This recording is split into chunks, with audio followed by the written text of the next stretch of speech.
10:17 into your night, everybody. We are giving you another live check on that first alert satellite radar as we have been doing all day. And as we still see this low pressure system starting to make its way further and further up into North Carolina, we're going to be getting more of these effects towards the upstate of South Carolina, a little bit of the Midlands as well. But overall, the worst impacts from all of this still were in that southeastern region of North Carolina where they got hit really hard. They're still seeing flash flooding problems out that way. As we bring you here locally, though, take a check. I want to showcase some of you here at home that are anticipating into the rest of this night a little bit of showers or getting them right now, like Winnsboro. Looking over towards Newberry will get clipped very soon. Saluda, Batesburg, Leesville, even some portions of Richland County. We could see a few showers here in our capital city. We just got some through Camden.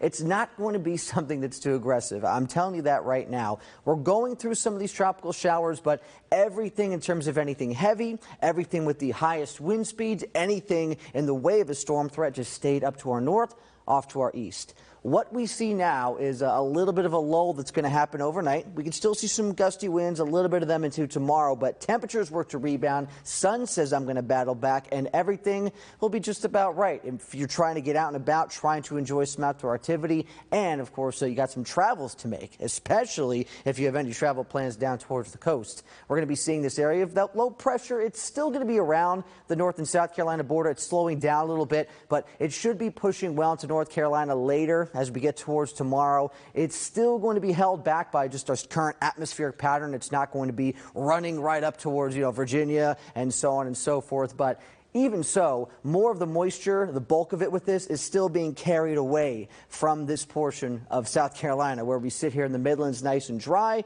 and just get a little bit of this rain activity overnight. Futurecast right now barely wants to bring us anything, but I think there's still going to be, a little pitter-patter, light showers here and there. And then as we go forward into the rest of this week, more sun does try to break out for Tuesday. Clouds still try to hang around. You can still see, because of that low, a little bit of circulation. But overall, I'm only going 20%. With those rain chances tomorrow. I'm just not impressed by much of anything being able to wrap around too much. Then as we go towards Wednesday, still a calmer morning, nice, get the kids to school, easy does it here. But as we get later into the day and we start to see temperatures warm to the mid-80s, a little bit of that humidity still around, we could actually start to get a little bit of storms trying to flare up. It's going to be isolated, but a couple downpours are at least possible. So this is just going to be a day to have a bit of caution, not a big amount of caution, but just think, okay, we're not going to be a nice and easy, smooth sailing. High pressure doesn't take over the weather situation into the middle of this week. We can still see a bit of activity. So you got to keep those eyes in the sky, especially as one of these little bits of precipitation could become a weak thunderstorm. And you don't want to be caught outside in that. So don't think it's going to be 100% dry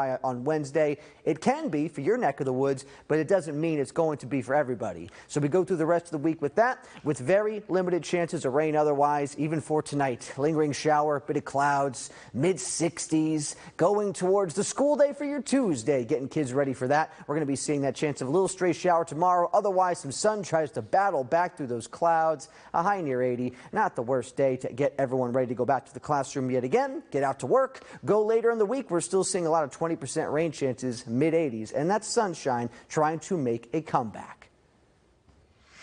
Tony, thanks.